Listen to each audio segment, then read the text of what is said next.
All right. Hello, folks. Welcome back if you're a regular. And if you just bumped into us by accident, this is Ask the Expert, and we welcome you also. This is our weekly trying to help you know more and trying to help you think differently than you've been thinking, especially in the area of finance.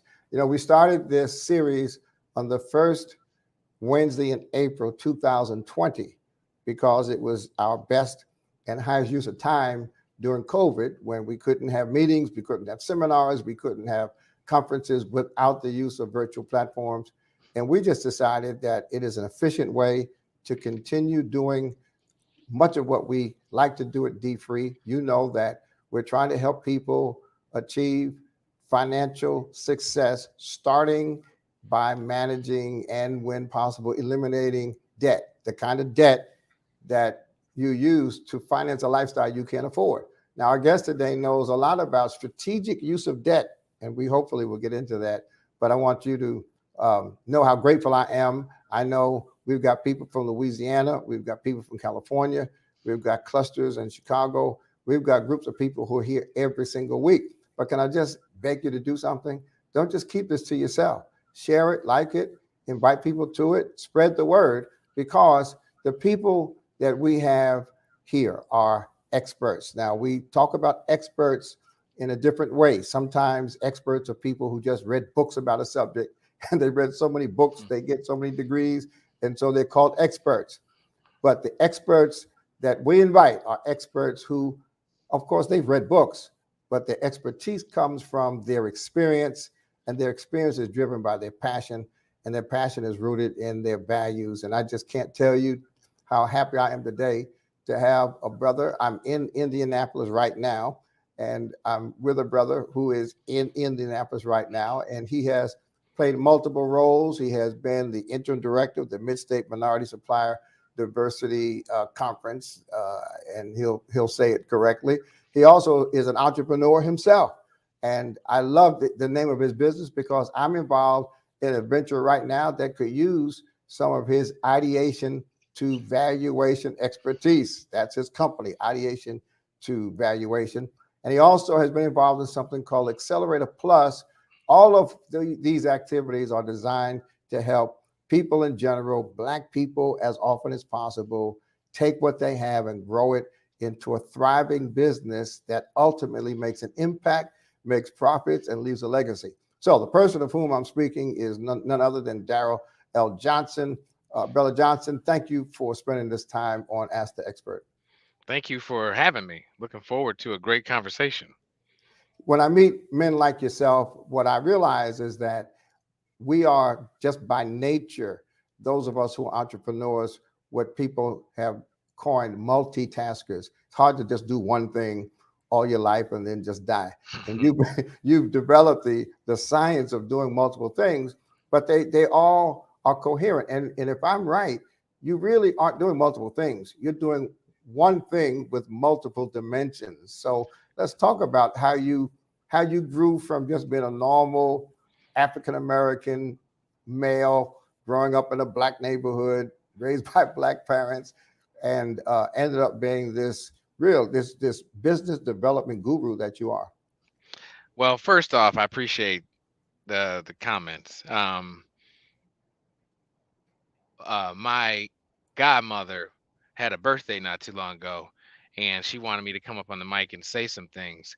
And one of the things that I said, because I'm kind of a stream of consciousness type, try to stay in flow. So sometimes I don't know where we're gonna go, you know. And I described who I am today like a canvas with a lot of the painting has a lot of different colors, very broad amount of colors. But each one of those colors represents a brushstroke that somebody in my life poured into me over a thing. So I'm a collection of all those different brushstrokes, right? And so it is only fair that I turn around and be that for somebody else whenever I can, however I can, because I've been blessed to be that person. You know, the information that I leverage on a day to day basis only has value because somebody actually took the information and turned it into money. So for me, a lot of what I do is who, not how. Wow. Who do I, as opposed to how do I? Right. And you can accelerate what you're trying to accomplish by leveraging other people's time along with your own. But other people's time is where you can multiply your efforts. And so I just have learned over the time of being an entrepreneur and working for companies, and particularly understanding the plight of a diverse-owned business in this country and really in this world. I don't know if you know, but last year we did a survey uh, to try to find surveys that could accurately tell us how much of the almost $300 billion that was given out in investment capital was given to Black-owned founders. $300 billion, Black-owned founders. We couldn't find only Black-owned figures. We could find Black and brown. Right. That includes Hispanic, Eastern Asian, Black. 1.2% of that 300 billion went to Black and brown founders. And so if you're somebody who's trying to grow a business, particularly if you're a diverse-owned business, that door is closed. You aren't the Caucasian 25-year-old who in that marketplace commands $3.5 million. If every one of us going out the door, here's your backpack with $3.5 million and then go be successful trying to start a company, I think we would fare differently, Yeah, I right? want to ask you. I want to ask you about that, but then I want to go back a few years because I need to know more about who you are, and I want people to know a bit more about your background. But on that note, because I don't want to forget it, tell me what you see. Is it that we don't know how to access the money? Is it that we're going to the right places, but we're being denied opportunities for whatever reason? I mean, what is the barrier? Because I know people in various corporate settings that I work in. I know people who complain that they have money to invest and can't find companies. And I'm not talking about black companies, Sure. but I know, for instance, there were some SPACs that went out of business because they couldn't invest the money. So tell me what you see, because you're right. You're right on the front line. Is it us? Is it them? What are the barriers? You probably could correct me on a more accurate level, but I think Blacks in this country were allowed to go to a non-historical Black college or university in the late 60s. That's when we got access to a broad set of books Right, about how to do business right, in this country. That's not a lot of time to compete. That's not a lot of time to catch up with a system that was totally not built for you to have success. And it's already here. And it's very difficult to change. I work with some banks, and I'll leave them nameless, that when I talk to their presidents, because I was particularly interested in one that had given almost $1 billion to Black businesses through some training and everything. And it was, I mean, great, love it, awesome, love it. But how did you get to the number? What was the formula you used for the number? And this person kind of did one of these numbers like,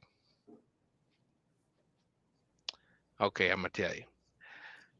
We took an analysis of loans submitted by Black business owners and loans submitted by non-Black business owners with same credit score, same, denied, granted. Set those aside. Home mortgages, denied, granted. Set those aside. Interest rates that are ridiculous and crazy, set those aside. Couple other things, you add all that up. For us, if we wouldn't have done those things, it would have been $1 billion. If we would have said yes to all the things we said yes to, we restricted ourselves from giving out $1 billion. And so now we feel like we need to make good on that. I said, that's certainly a way to get to the number. I appreciate you giving me the calculation, but wow. I mean, So in why is discuss, anybody ever surprised when it's a challenge? When it's yeah, a challenge. in discussing those denials, because I have I think a supplement to that. But let's start right there because I think you really named something that more people need to understand. It would appear that if all things being equal, credit score, um, experience in the field, and all of the other requirements to be a good borrower, it Yeah. would seem that at the end of the day, there's such a high lack of confidence in Black owners and Black businesses that it's sufficient to tilt the scale towards a denial when a Black business person applies for a loan from a white institution. Because the white institution knows that the majority of your stable money is going to come from another white institution. Mm-hmm. And we already know what it's going to take to get in there. Yeah, yeah. So I was So, talking. however, for Black businesses, capital is gas. And to go anywhere, you have to have gas. So it's not anybody's fault. It's not like we're doing something wrong. That's why we can't get the capital. That's not necessarily. It's more of what you don't know that you don't know that's hurting you. Yeah, yeah, That's more, and if you knew, then you would do those things. Unfortunately, when you find out, that's at least 2 years, maybe 3. yeah. And it's not only what you don't know, it's who you don't know, because these systems function with an ecosystem of relationships. You Yeah. know, Yeah. Daryle, I had an interesting conversation also with a CEO of a major $8 billion um, white led organization, and the CEO was basically sharing with me the plans he had on restructuring DE&I efforts, diversity, equity, inclusion. Um, and at the end of his presentation, what I said to him was, it sounds like you're really committed. It sounds like you've thought this thing through, but it also sounds like you're only talking about jobs. Said you're an $8 billion company, which means that probably $4 billion is going for goods and services. What is your strategy and what is your plan for inclusion for goods and services? And the man looked at me and said, I never thought about it. And I don't know how many, it's probably 1,600 of the Fortune 2000 have a supplier diversity related program, right? But it's these same 1,600 that can't at this point probably cut a small enough check to meet some of these Black businesses where they are. Yeah. So, and that's not I don't know if that's necessarily the corporation's fault, right? But the corporations represent, for a Black owned business, scale and sustainability. Right. They are the bank, not the bank.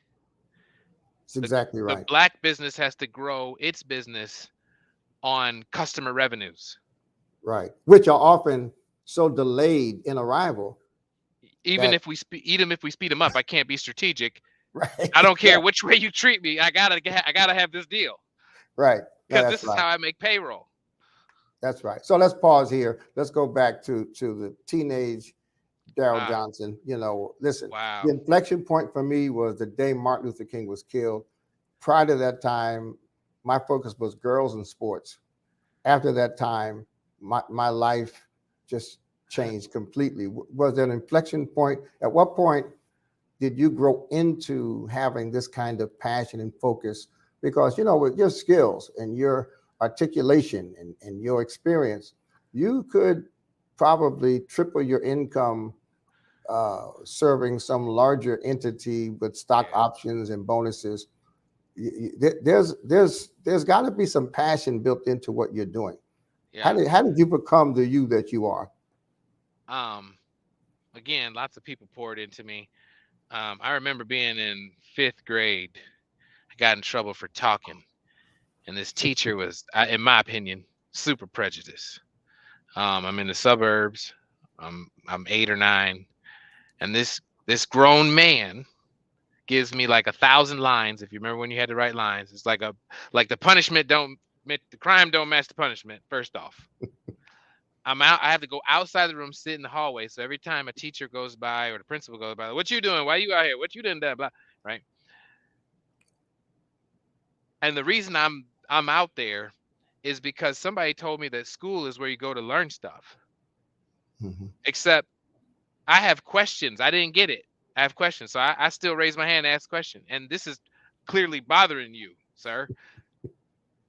And every time I ask a question, it seemed like other people around me like that I asked the question. Like maybe you should explain that one differently, right? So I'm more told to shut up. No, I'm not answering your question. So I'm thinking this is not a place for me to learn.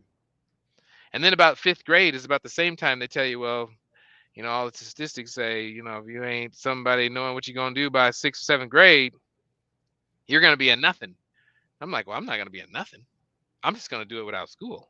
So what do people do when they say, okay, school ain't for me?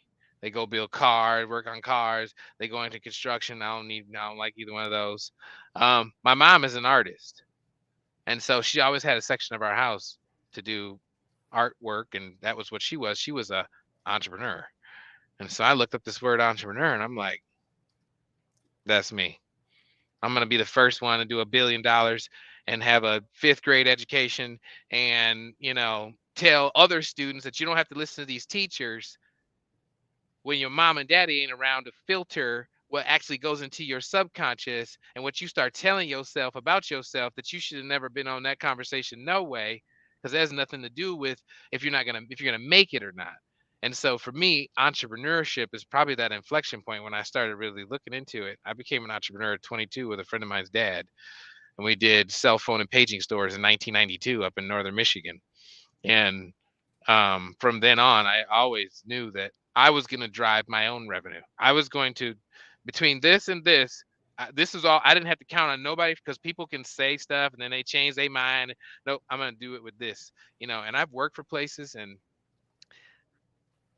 you know, we just sometimes end up not agreeing that I think we should turn right, they think we should turn left, and so at some point when you're an entrepreneur, you don't fit in these other spaces. That's So right. you say where you're kind of like in this zone, and the only people that you really get to talk to, and this started for me when I graduated from college in '05, when I started working for the National Minority Supplier Development Council in Indiana, is I gravitated towards a place where I can work with black and brown owned entrepreneurs. And for me, those are my comic book superheroes. Right. I'm talking to Bill Mays, laughing and joking every day. He's my fraternity brother, but he's also 180 million.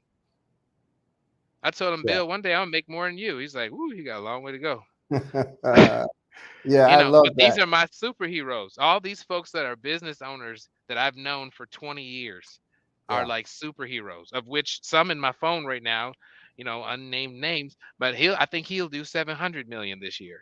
Yeah. Yeah. That's great. So Daryle, here's the question, because we You got to now, catch me too. I'm a wanderer, so I'm no, gonna that's hold all right. you I got accountable. you. All right. I'm a pastor, and so Okay. I'm used to leading sheep.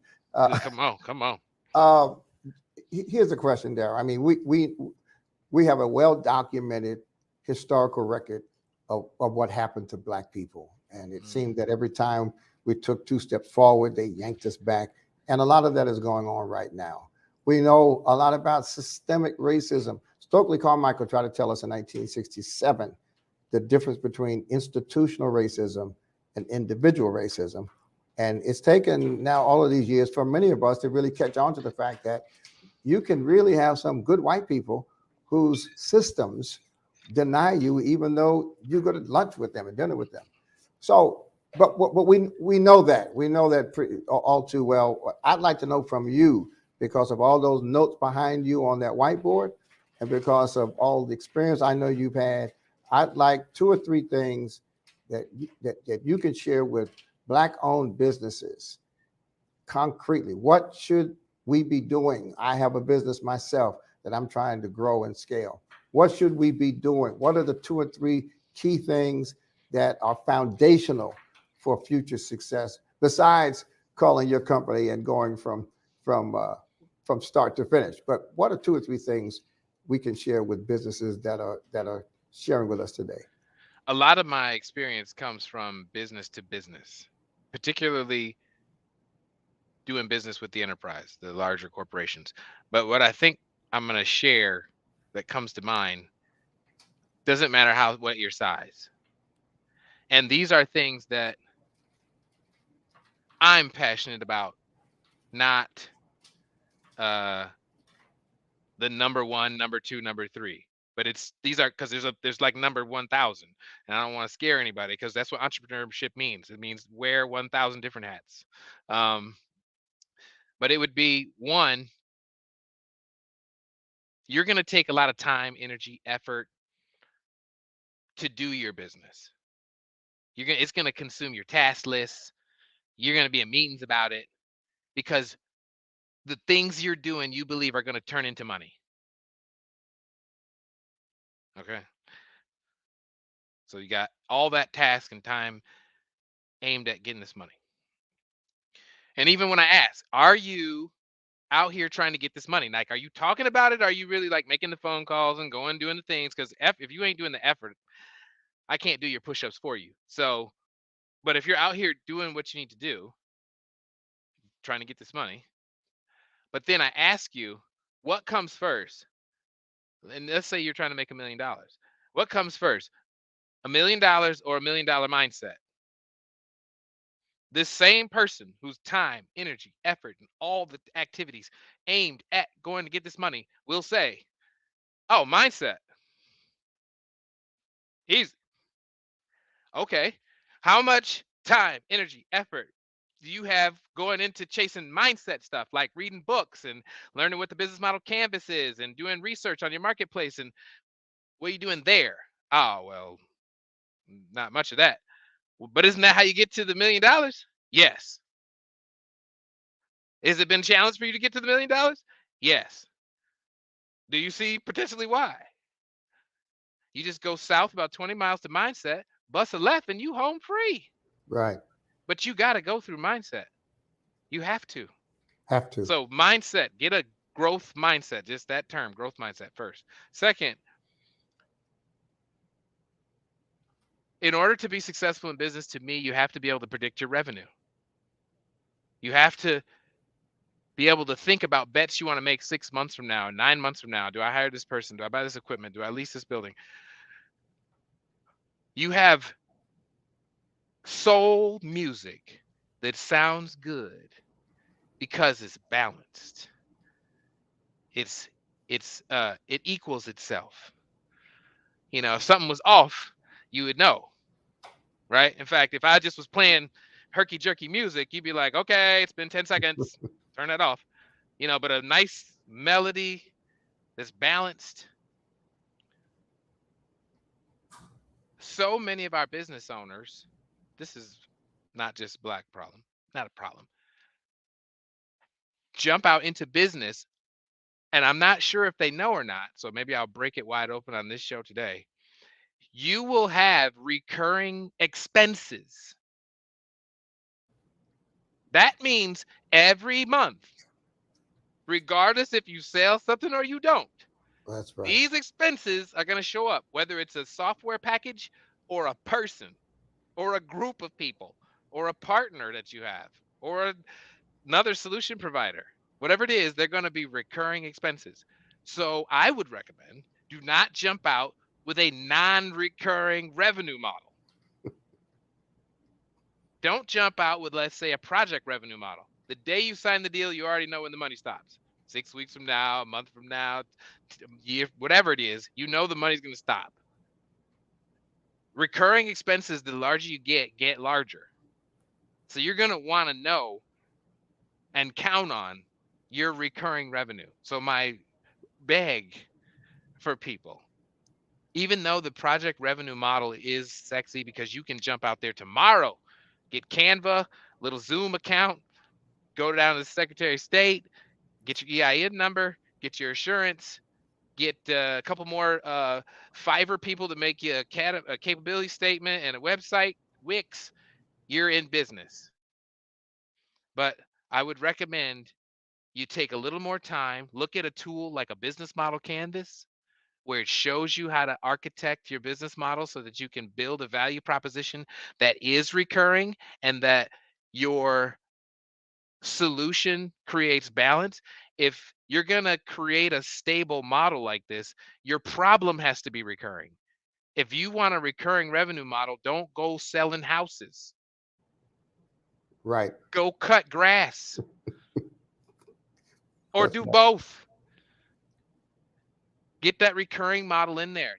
Cut that grass and give them your card. Watch what happens. Sell them a house, give them your card. They'll call you back in 20 years. Cut their grass and give them your card. They'll call you back next week. Right. You want recurring problems. You build your revenue model to eliminate recurring problems. And to go back to your first point, that too requires a change in mindset. Man, it requires a change of mindset because it's not the Recurring, norm. recurring revenue and planning for that is a different mindset than getting a big check one time.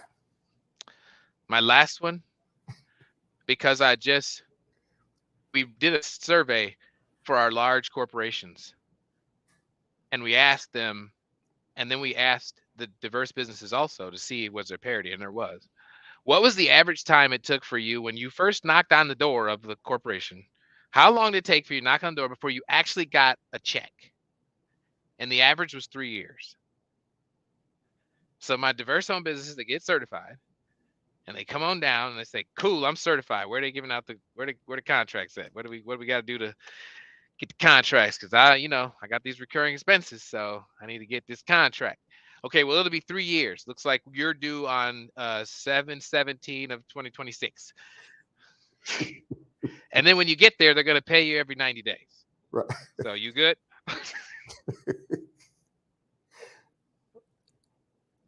Yeah. This is The not for recurring thing. this is Yeah. not for everybody. No, it's not. And Right. get yours though. Get where you're supposed to get. You know what you're trying to do. So get where you and as you grow, you're going to lose some of these customers. Right. It's by default.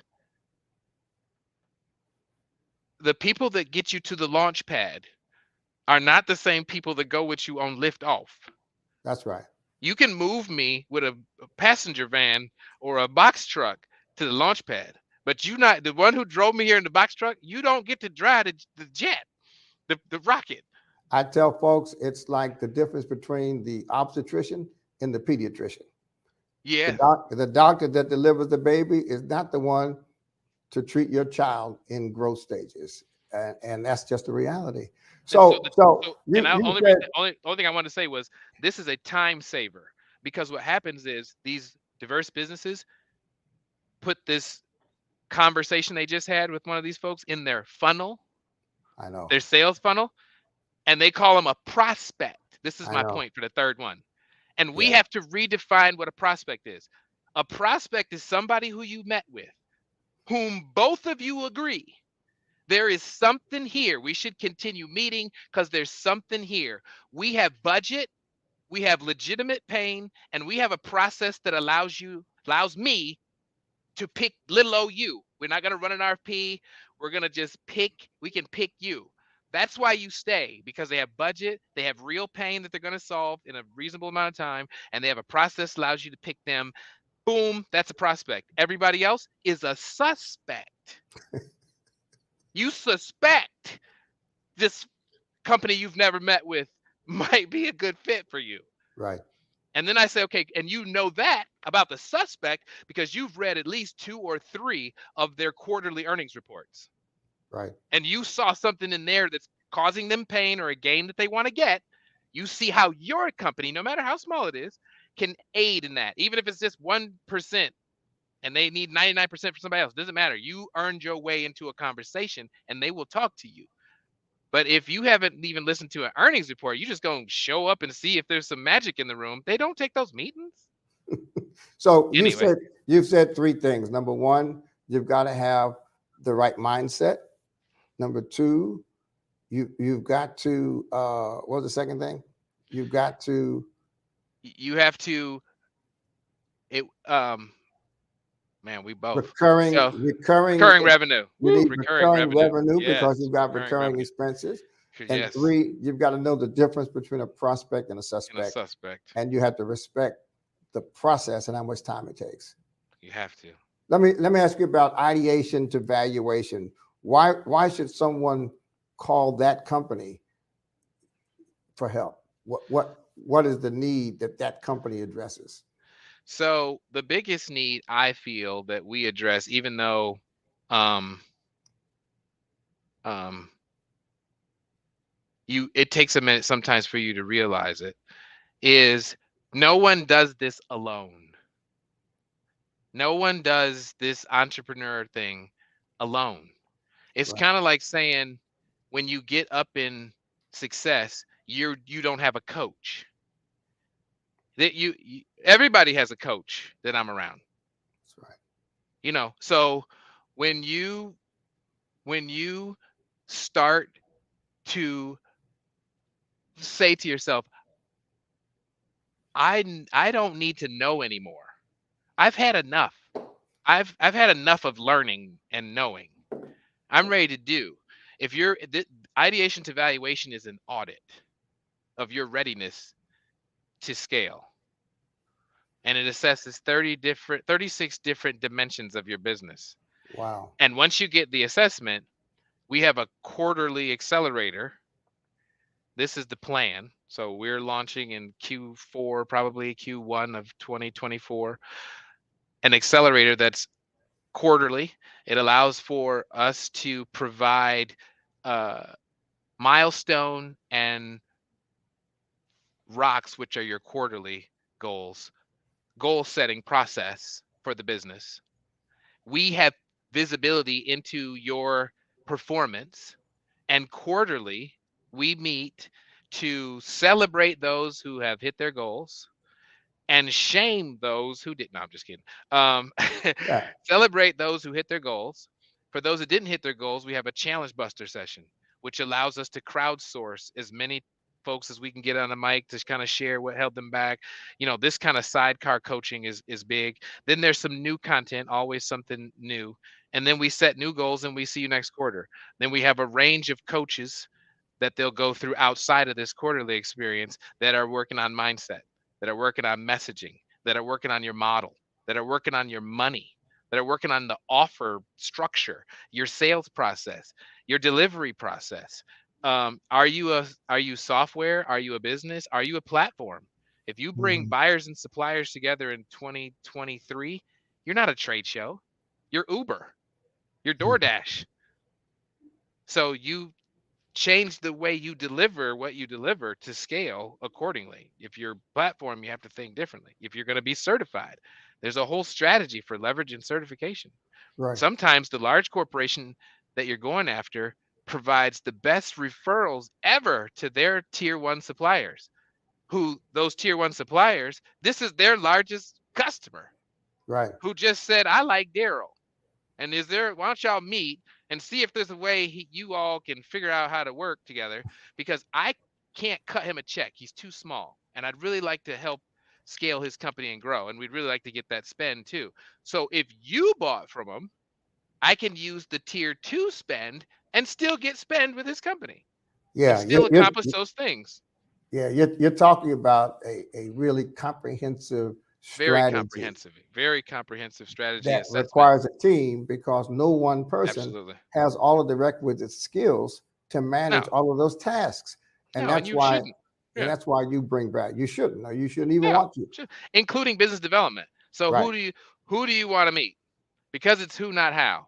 So this network of, I call them my Avengers, includes presidents of councils and presidents of organizations and leveraging LinkedIn. And you know, you can hire a salesperson. You can, but we can't guarantee any results. But you can get put in the room. Right. Right. Man, this is great. I'd love to talk to you quarterly myself. Come on, man. We can Yeah. work it out. Well, because a lot of these agencies and organizations that seek to help our businesses, they they have such lofty pronouncements and such vague advice that it doesn't really get down to some of the more practical things people can start doing like today. And that's what I appreciate about you. You bring it right down to the level that people need it on, because I think a lot of us, those of us in pulpits, those of us in government, those of us who are just talking the talk, I think we lead people to points of frustration because we get them motivated and we get them excited, but they don't look at the brass tacks realities that you're talking about today. And I really appreciate that. How do people reach you? Because we're out of time today, but we'll be back. What's the best way to contact you for more information or My, for access to your company? my number one preference, and I'm just going to keep it real because I move really fast. My number one preference is LinkedIn. That's my number one fast. I'm on. It's a shame, probably. It's something wrong with me. I'm gonna No, say no, that now. no, I'm on no. LinkedIn about every 14 minutes. You have I to have a probably didn't. preference. Yeah, You yeah. you have to And have a link preference. and LinkedIn though is a way for me to also, I stopped taking people that I don't know in my LinkedIn after I lost my Palm Pilot, if that tells you anything. Right, So I think it was like 2008, right, 2009. I said right, this is going to be my contact list, and I said, but I don't have strange people in my phone.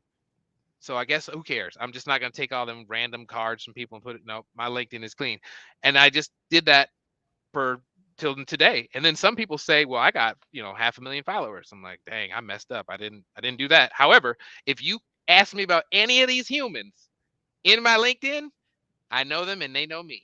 right, right. That's great. Well, listen, Daryle L. Johnson, just a reservoir of not only information but inspiration. Because not only do you Come on, know man. more, but you feel like doing more after you listen to him. So, folks, listen.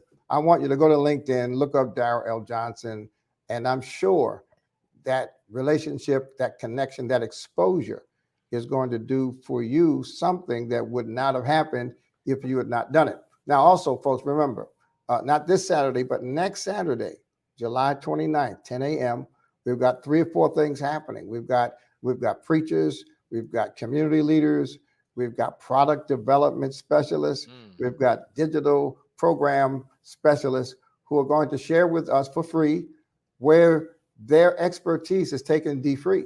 I'm doing a live Q&A all morning, and the whole point is to share with you resources that are being created by our community for our community.